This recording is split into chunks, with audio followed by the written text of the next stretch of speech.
Okay, let's unpack this. Imagine a book that promises to be a lifesaver for all people worldwide, written by a former professional athlete who's lived through some pretty intense trials. It certainly sounds like it packs a punch, doesn't it? It really does.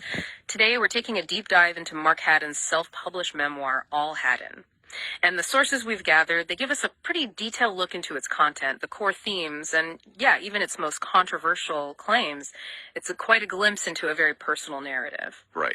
So our mission today, really, is to pull out the most important insights from Haddon's unique story. We want to understand his perspective on things like faith, perseverance, and how he claims to challenge various systems, some deeply personal, some legally contentious, and ultimately what All Haddon actually claims to offer you, the reader. Exactly. And just so you know where we're coming from, our sources for this deep dive are pretty comprehensive. We've got direct excerpts from the book itself, its Amazon listing, and related news articles too. So it gives us a robust view of the memoir's contents and, how people have reacted to it. Okay, so at its heart, All Haddon isn't just a story. It's positioned as a true life story testimonial. Published in 2024, written by Mark Haddon, who lives in Vero Beach, Florida. And its stated aim is, incredibly ambitious. To inspire readers, basically everyone, to achieve their next level of success and greatness. Yeah, ambitious is the word. The book's central purpose is really a testament to resilience. It emphasizes how unwavering faith in Jesus Christ mixed with strong will, persistence, determination, how that leads to overcoming major life obstacles. And there's that powerful mantra highlighted in the book. It really drives it home. Mark Haddon has lived it and won. So can you. That's a really powerful slogan, no doubt. But, given the extreme nature of some of Haddon's wins over legal trials, personal stuff, how does the book aim to make that message feel, accessible, truly applicable for someone facing maybe a different kind of everyday challenge? It's a huge promise. Oh, well, that's what's fascinating, isn't it? How Haddon sort of reframes profound personal adversity, including, yes, legal controversy, not just as a setback, but almost as the ultimate proof of his core message. Proof that faith and will can conquer, any systemic or personal obstacle he faced. The book's intention, like you said, is to be this lifesaver for all people worldwide by showing this transformative power of perseverance, encouraging you, the reader, to be great and successful regardless of any trials, man, system, or any adversary. Okay, let's dive into his background a bit. He grew up in what he calls quite vividly the city of no pity, Fort Pierce, Florida. That description alone paints a picture, right? Suggests a challenging upbringing. How do those early years set the stage? That's exactly what the memoir seems to do. It uses those early experiences, that backdrop, to frame a lifetime of what he sees as battles and triumphs.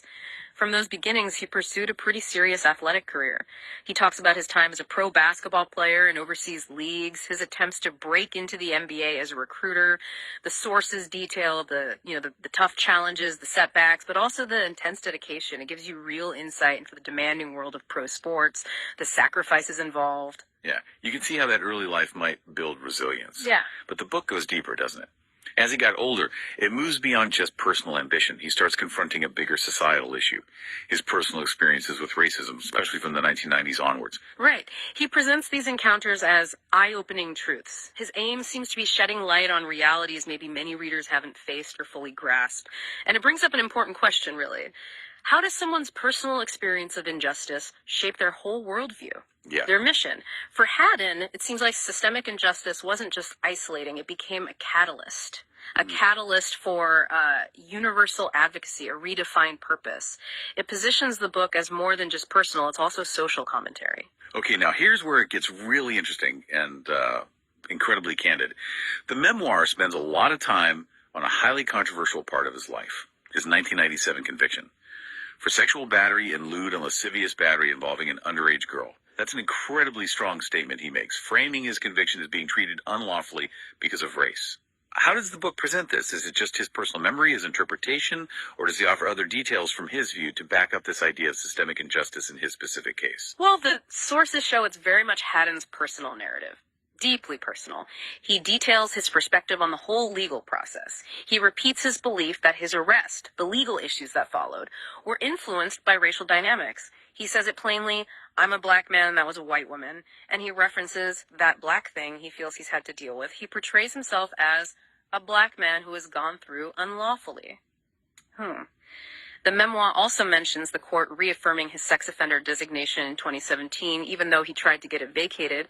And there's his claim about a former attorney that they colluded with law enforcement and state attorneys advising him to plead guilty. So yeah, it's presented very much through the lens of his lived experience and how he interprets those events. Okay, so it's crucial for us and for you listening to understand that his narrative frames this conviction, not as him admitting guilt, but as an experience of being wronged by the justice system itself. And this perspective really feeds back into his main theme, right? Overcoming adversity, even when that adversity is so personal and, frankly, legally complex. Absolutely. And this narrative, especially the theme of enduring trials, challenging systems, it connects directly to Haddon's current work, his worldview. He's identified as the founder of the American Coalition for the Advancement of All People, an organization he actually set up way back in 1993, long before this book came out. Right, and his ongoing activism seems pretty clear. Our sources mention, for instance, his public comments on what he sees as injustices in the system, like his vocal criticism about the sentencing of Brendan Deepa in 2024, where Haddon alleged racial bias was at play. Yeah. So if you connect the dots, Haddon really frames his fight as being for people who'd been wronged in the justice system. It suggests the book acts as a kind of foundation text for his advocacy. It gives context to this mission he's been on for a while.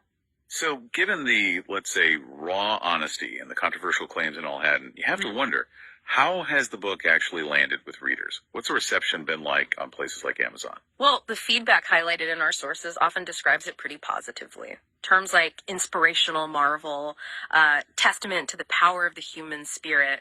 Readers frequently seem to commend Haddon for his courage in sharing his struggles, including facing racism and the difficulties he describes in trying to make it in professional sports. Interesting. So it clearly strikes a chord with some people. You mentioned some readers even express anticipation for a part two, and they believe the book could potentially save and transform lives. Right. That suggests it's really hitting home for some as a source of motivation, maybe hope for tackling their own difficulties. All right, so wrapping this up, what does it all mean? We've taken a pretty deep dive into Mark Haddon's All Haddon.